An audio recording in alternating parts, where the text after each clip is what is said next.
E eu gostaria de fazer uma primeira pergunta sobre, inclusive, uma discussão que nós tivemos em uma aula sua, professor, que eu me lembro de um dado de um artigo que foi apresentado, que era justamente sobre o desempenho aeróbio de crianças, que um artigo muito interessante que mostrou que nas últimas décadas, a partir da década de 60, esse desempenho vem caindo.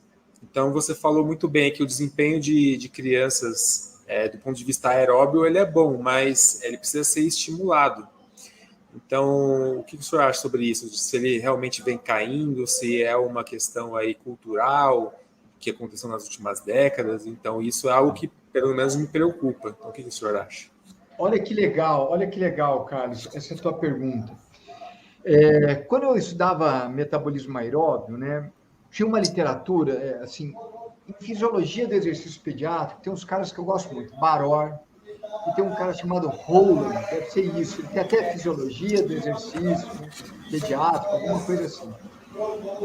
Ele tem uns estudos na década de 80 que diz o seguinte, olha, crianças são responsivas ao estímulo do treinamento aeróbio. Na década de 80. O problema é a gente oferecer um estímulo que seja tão bom quanto o estímulo feito fora da pesquisa. Vou explicar, tá? Imagina na década de 80, o Hugo fala assim, quero mostrar o efeito do treinamento aeróbio para crianças de 10 a 12 anos. Aí eu chamo as crianças, monto um treino aeróbio, seja por intermédio de esforço intermitente, seja lá, 3 vezes por semana, durante 1 hora. E vou comparar com o grupo controle. O problema na década de 80 era o seguinte, o meu grupo controle jogava futebol das 2 da tarde às 8 da noite. Entendeu? Então, os caras comparavam o treino que eu fazia 3 vezes por semana com o grupo controle e falavam assim, pô, não deu diferença significativa. Ou seja, crianças não são responsivas ao estímulo aeróbio. Elas respondem muito mal ao estímulo aeróbio. Aí eles começaram a falar, cara, eu acho que não é que elas respondem mal. A gente está comparando com criança ativa. E eles começaram a ver, sabe, tem gente na infância, era normal a tua mãe brigar para você voltar para tomar banho para jantar. Sai da rua, moleque, tem que vir tomar banho para jantar. Então, você comparava o teu programa de treinamento, que era 3 vezes por semana, com a molecada que era 7 vezes por semana. Os caras se matando. Então, eles criança não é responsiva ao treinamento aeróbio. O Roland falou, não, criança é responsiva.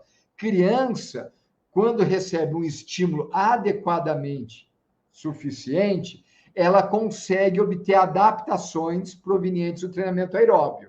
Mas tem que ser suficientemente forte. Isso que ele falou. Hoje em dia, é muito fácil você verificar essa resposta ao treinamento aeróbio. Olha, eu peguei criança obesa, fazendo exergames 2 vezes por semana, tá? 2 vezes por semana, 45 a 50 minutos, e melhorou força de criança. Ou seja, então, vem caindo sim, Carlos, vem caindo, mas por uma série de motivos que eu acho que tem a ver sociológicos. Por exemplo, olha que coisa interessante. Quando eu fiz faculdade, isso faz 30 anos atrás. Só 30 anos atrás. Eu estava tendo uma aula de ginástica artística, que na época era ginástica olímpica. E eu sempre conto esse exemplo porque eu acho que ele é icônico. E a gente estava aprendendo a fazer flick-flack. Pô, se dá um mortal se jogando para trás. Ninguém conseguia fazer. E chegaram umas crianças, assim, de 8, 9, 10 anos, que moravam num bairro perto da universidade que eu estudei em Londrina. E era um bairro periférico. Então, era chamado os meninos de rua, né? E eles chegaram e falaram assim, tio, a gente pode fazer também? E aí o meu professor e a gente falou, vocês sabem fazer? Sabemos. A gente faz, tio, mortal, de frente, de costas. Então faz. Os moleques pegaram e começaram a fazer mortal, com 8, 9 anos. Eu virei e falei assim, escuta, onde vocês aprenderam a fazer isso? Eles falaram assim, no barranco, tio. Como assim no barranco? A gente subia no barranco e se joga de costas. A criança, na década de 80, que eu estudei, ficava na rua, subia em árvore, roubava fruta, pulava muro e brincava o dia inteiro. Tinha vivência motora. E assim foi um sucesso, um projeto olímpico feito pela a extinta Universidade Gama Filho, na Mangueira. A Gama Filho colocou um projeto de iniciação esportiva na década de 80, na Mangueira, que produziu muito atleta olímpico. Naquela época, na Mangueira, crianças que moravam no morro tinham uma vivência motora louca. Isso se repete no século XXI? Não! Crianças que moram em bairros periféricos não têm mais a vivência motora que tinha na década de 80. Por que, Hugo? Bala perdida, violência. Uma vez, uma funcionária que trabalhava comigo, numa cidade de 200 mil habitantes, que era Passo Fundo, chegou para mim e falou assim, Hugo, comprei um videogame para o Jonathan, que era o filho dela, que é o filho dela, que tinha 12 anos na época. Eu falei, é mesmo? Por quê, dona Marlene?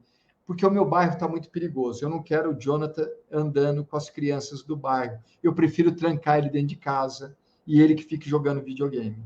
E olha que inversão. Na década de 80, as crianças de nível socioeconômico mais baixo tinham uma vivência motora louca. E os meninos de nível socioeconômico mais alto tinham, no máximo, educação física.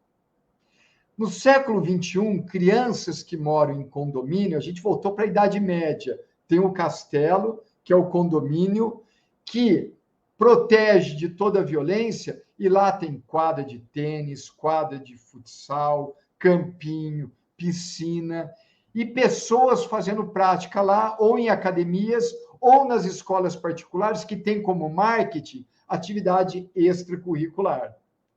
Então, a criança de nível socioeconômico mais alto, hoje, apresentam mais vivência motora do que criança de nível socioeconômico mais baixo. E isso tem um outro problema. Você deixar uma criança o dia inteiro sozinha em casa, na frente da televisão, você vai ter também que entreter. E aí, o que você faz? Você compra um genérico de Fandango.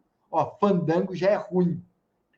Mas aí você vai no R$ 1,99 e compra o genérico de Fandango, um baré cola, 3 litros, e a criança passa comendo genérico de Fandango e baré cola, porque é acessível para as pessoas de menor nível socioeconômico, e passa jogando videogame. E a obesidade em crianças de nível socioeconômico é alta, apesar que é alta também, nível socioeconômico mais alto hoje também. É uma epidemia.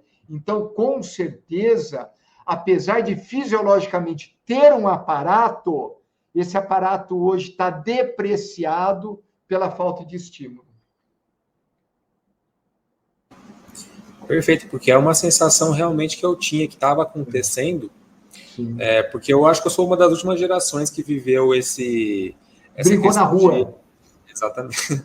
A da mãe ter que chamar para jantar, para sair da rua, e a ponto que eu tenho um primo que é 15 anos mais novo, que na mesma idade que a minha mãe mandava eu voltar para casa, a minha tia, que é mãe dele, estava mandando ele sair de casa do videogame, porque só ficava lá, né?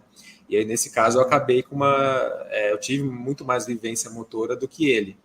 Em contrapartida, ele tem algumas habilidades de uso de tecnologia que eu não tive quando era criança. Então, há um contraponto, mas do ponto de vista aí, físico, de desempenho, isso é determinante, realmente vem acontecendo. Professor, eu vou chamar agora... E na pandemia, a coisa degringolou mais ainda, porque as famílias que faziam o regramento do uso de tecnologia perderam a mão. Porque imagina o seguinte, tudo bem, das 2 às 5 não vai usar tecnologia, porque vai para academia, porque vai para aula de natação, vai para aula de judô, vai para aula de balé. Quando veio o isolamento, o que eu vou fazer com o moleque que está trepando nas paredes? Dá o celular que ele acalma. Então, mesmo as famílias que tinham um regramento, elas perderam esse controle. E aí a pandemia vai causar um dano que eu ainda não consigo calcular, sabe? Mas que eu acredito que vai ser muito grande em matéria de desenvolvimento motor, em matéria de vivência motora, de repertório motor e de dependência tecnológica. Desculpa aí.